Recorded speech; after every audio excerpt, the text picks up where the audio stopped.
1859 ஆண்டு முதல் பிரான்ஸ் நாட்டின் ஆதிக்கத்தில் இருந்த வியட்நாமிலும் கம்போடியாவிலும் விடுதலை போராட்டம் தீவிரம் பெற்றது.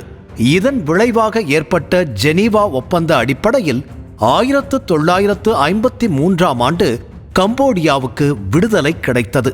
பிரான்சிடமிருந்து கம்போடியா விடுதலை பெற்றாலும் அங்கு மன்னர் ஆட்சி முறை நீடித்தது. மன்னர் சியானூக் ஆட்சியை பறித்து மக்கள் குடியரசை நிர்மாணிக்கும் முயற்சியில் அரசியல் கட்சியினர் ஈடுபட்டனர். அப்போது பிரான்சில் படித்துக் கொண்டிருந்த சலேட்சர் என்பவர் கம்போடியாவுக்கு திரும்பி மன்னருக்கு எதிராக மக்களை திரட்டும் பணியில் ஈடுபட்டார். அரசு படைகளை எதிர்த்து அவர் கொரில்லா யுத்தம் நடத்தினார். மேலும் கம்போடியா பொது உடைமை கட்சியை தொடங்கி வீரியமிக்க மக்கள் போராட்டங்களை மேற்கொண்டார் அவர். கெமர் ரூஷ் என்ற இராணுவ அமைப்பை உருவாக்கி மன்னர் ஆட்சியையும் அவர்களுக்கு ஆதரவான பொம்மை அரசை தூக்கி எறியவும் சலேட்சர் செயல்பட்டார். 1970 ஆண்டு வியட்நாம் மீது அமெரிக்கா குண்டுமழை பொழிந்தது. இதற்கு கம்போடிய மன்னர் சியானூக் ஆதரவளித்ததால் கோபமுற்ற வியட்நாம் பொது உடைமை கட்சி சலேட்சரின் கெமர் ரூஷ் இராணுவ செயல்பாட்டுக்கு ஆதரவளித்தது. கம்போடிய நாடாளுமன்றத்தில் மன்னர் சியானூக்கை நீக்கும் தீர்மானம் நிறைவேற்றப்பட்டது. இதன் விளைவாக சீனா, வியட்நாம் நாடுகளின் உதவியுடன் கம்போடியாவின் 2/3 பங்கு நிலத்தை சலேட்சரின் கெமர் ரூஷ் படை கைப்பற்றியது. அந்த பகுதியில் சலேட்சர் அமைத்த அரசுக்கு உலகின் 63 நாடுகள் ஆதரவளித்தன. இதனால் ஊக்கம் பெற்ற சலேட்சர் தனது கெமர் ரூஷ் படையை தலைநகர் நாம்பென் நோக்கி நகர்த்தி அரசு படைகளை வீழ்த்தினார்.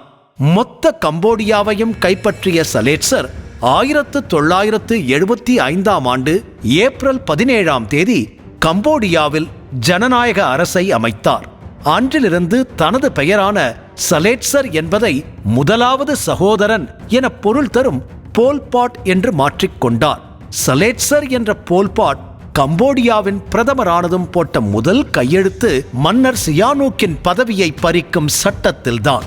இதையடுத்து கம்போடிய நகரத்தில் வசித்த வசதி படைத்தவர்களும் அரசு அதிகாரிகளும் தவறான முறையில் பொருளீட்டுவதாக குற்றம் சாட்டப்பட்டு கிராமங்களுக்கு வலுக்கட்டாயமாக அனுப்பப்பட்டனர். வயல்களிலும் காடுகளிலும் கடும் உழைப்பில் அவர்கள் ஈடுபடுத்தப்பட்டனர். அவர்கள் நகரங்களுக்கு திரும்பி விடாதபடி அவர்களது வீடுகள் தீக்கிரையாக்கப்பட்டன. கெமர் ரூஷ் படையின் கொடுமைகளை எதிர்த்த லட்சக்கணக்கானோர் கொல்லப்பட்டு அவர்களது தலைகள் மலை போல குவிக்கப்பட்டன. இது தொடர்பாக ஊடகங்களில் வெளியான புகைப்படங்கள் உலகை அதிர வைத்தன. மேலும் தன்னை எதிர்ப்போரின் தோலை உரிப்பது, நகங்களை வெட்டி எடுப்பது, முதுகெலும்பை ஒடிப்பது போன்ற காரியங்களை செய்ததாக கெமர் ரூஷ் படை மீது குற்றச்சாட்டு உள்ளது. விவசாயிகளே நாட்டின் முதல் குடிமக்களாக அறிவிக்கப்பட்டு அனைத்திலும் முன்னுரிமை வழங்கப்பட்டது. ஆனால் 2ஆம் தர குடிமக்களாக அறிவிக்கப்பட்ட மக்களுக்கு உணவுப் பொருள் வழங்குவதில் கூட கட்டுப்பாடுகள் விதிக்கப்பட்டன. 1976 ஆண்டு நடந்த பொது தேர்தலில் 2ஆம் தர குடிமக்கள் ஓட்டு போடவும் தடை விதிக்கப்பட்டது. இவை எல்லாவற்றையும் மிஞ்சும் வகையில் அதிரடியான அறிவிப்பு ஒன்றை போல்பாட் வெளியிட்டார். கம்போடியா நாட்டுக்கு 20 லட்சம் பேர் மட்டுமே போதும். 2ஆம் தர குடிமக்களாக அறிவிக்கப்பட்டவர்கள் விரைவில் தங்கள் முடிவை அறிவிக்க வேண்டும் என்பதே அந்த அறிவிப்பு. அதாவது, உங்களை நாட்டில் வைத்திருப்பதால் எந்த நன்மையும் இல்லை, அதேபோல் உங்களை அழிப்பதால் எந்த நட்டமும் இல்லை என்பதே அதன் பொருளாகும். கம்போடியாவில் இருந்த தனியார் சொத்துக்கள் அனைத்தும் அரசுடைமை ஆக்கப்பட்டன. சொத்துரிமை யாருக்கும் கிடையாது. கம்போடியா பள்ளிகளில் ஏழை, பணக்காரன் என குழந்தைகள் வர்க்க ரீதியாக பிரிக்கப்பட்டு ஏழை குழந்தைகளுக்கு ஊட்ட உணவுகள் வழங்கப்பட்டன. அதே நேரம் கம்போடியாவில் பசியும் பட்டினியும் தாண்டவமாடின. மக்களுக்கு உணவுப் பொருட்களை வழங்க வெளிநாடுகள் தயாராக இருந்தன. ஆனால் அது தங்கள் சுயமரியாதைக்கு அவமரியாதை என கூறி உதவிகளை பெற மறுத்துவிட்டார் போல்பாட். இதனிடையே சீனாவுடன் போல்பாட் உறவு வைத்திருந்ததால் எரிச்சலடைந்த அமெரிக்கா கம்போடியா மீது தாக்குதல் நடத்த வியட்நாமுக்கு மறைமுகமாக உதவியது. தங்கள் மக்களை காப்பாற்ற போல்பாட் 2 நாட்டு படைகளையும் எதிர்கொண்டார். ஆனால் அனைத்துமே தோல்வியடைந்து 1979ஆம் ஆண்டு வியட்நாம் படைகள் கம்போடிய தலைநகர் நாம்பென்னை கைப்பற்றிக் கொண்டன. ஆட்சியை வியட்நாமிடம் பறிகொடுத்த போல்பாட் தாய்லாந்துக்கு ஓட்டம் பிடித்தார். ஆனால் போல்பாட்டின் தளபதிகள் கம்போடியாவில் இருந்தபடி வியட்நாம் அரசுக்கு எதிராக படை நடத்தி கொண்டிருந்தனர். என்றாலும் அவர்களால் கம்போடியாவை மீட்க முடியவில்லை. தலைமறைவாக இருந்த போல்பாட்டை வியட்நாம் படை சிறைபிடித்து வீட்டுச் சிறையில் அடைத்தது. 1998ஆம் ஆண்டு ஏப்ரல் 15ஆம் தேதி போல்பாட் இதய நோயால் உயிரிழந்து விட்டதாக அறிவிக்கப்பட்டது.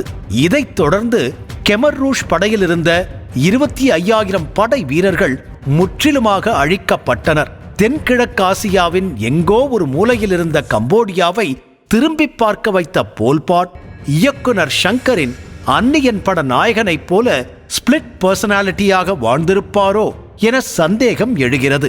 இதுவரையிலும் அவர் ஒரு சாராருக்கு வில்லனாகவும் ஒரு சிலருக்கு நாயகனாகவும் கருதப்பட்டு வருகிறார். பல்லவ மன்னர்கள் தாங்கள் அமைத்த ஏரிகளுக்கு தடாகம் என்று பெயரிட்டனர். அவர்களுடன் தொடர்பு வைத்திருந்த கம்போடிய மன்னர்கள் தமிழகத்தில் உள்ள ஏரிகளைப் போல அமைக்க விரும்பினர். அதனால் கம்போடிய மன்னர்களும் ஏரிகளுக்கு தடாகா என பெயரிட்டனர். அங்கோர் நகரில் மட்டும் மிகப்பெரிய 4 ஏரிகள் கட்டப்பட்டன.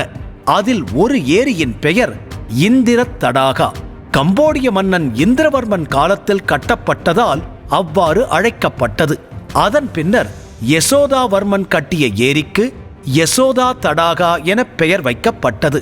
அதன் பின்னர் மேற்கு பேரே, அதாவது பேரேரி, ஜய தடாகா என்று 2 பெரிய ஏரிகளும் கட்டப்பட்டன. அவர்களுக்கான நீர் மேலாண்மைக்கு முன்னோடிகள் பல்லவ மன்னர்கள்தான் என்பதற்கான வரலாற்று சான்றுகளும் உண்டு.